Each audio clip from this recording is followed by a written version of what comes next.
Pourquoi? Parce que vous allez pouvoir déguster en accord avec le dessert chocolat que vous a préparé l'équipe de pâtisserie, un très grand Porto vintage 1997. Voilà. Donc quelques magnums seulement ont été produits dans cette maison qui s'appelle Ramos Pinto, sur le millésime 1997. La France n'était pas encore championne du monde de foot. Et donc cette superbe bouteille, en fait, on est en train de l'ouvrir avec une méthode traditionnelle qui nous vient du Douro. Donc on a chauffé une pince au fer rouge sur le feu. On a joué les apprentis forgerons. Ici, on est en train de dilater le verre pour chauffer un petit peu le verre.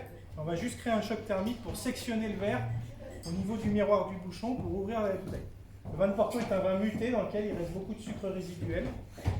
Et donc souvent on a des problèmes d'adhérence sur les vieux vieillissements comme ça, du liège sur les parois du goulot de la bouteille. Si on utilisait la vrille du tire-bouchon, on polluerait le vin avec des sédiments. Donc comme c'est des très grands vins de grands terroirs et des vieux millésimes, l'idée en fait est surtout de respecter le produit final. Donc là on a chauffé cette pince au fer rouge, voilà, ça suffit, et avec un tout petit peu d'eau glacée. Voilà, vous avez pu entendre le verre qui se sectionne. L'eau glacée. Feu thermique. Voilà. Bravo!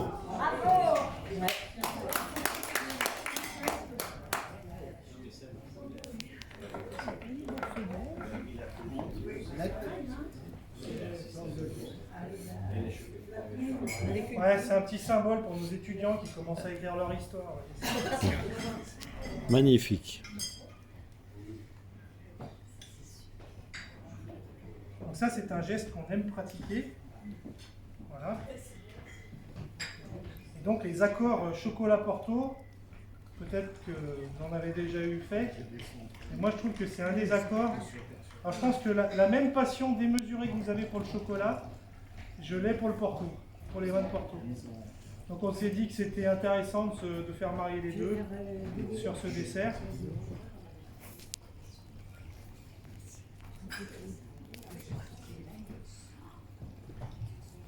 On peut faire des bagnoles, exactement. Bagnoles, Mori, Rasto aussi, dans la vallée du Rhône Sud.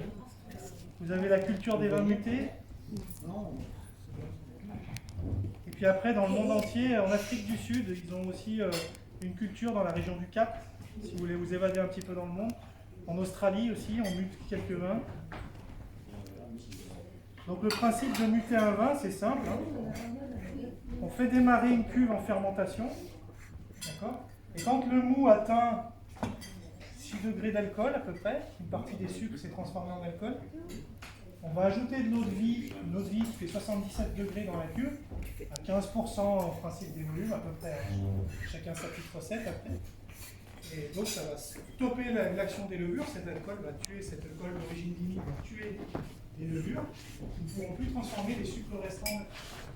C'est pour ça qu'on a encore les grands vins et les vins doux naturels. Donc les sucres sont issus des sucres naturels des levures.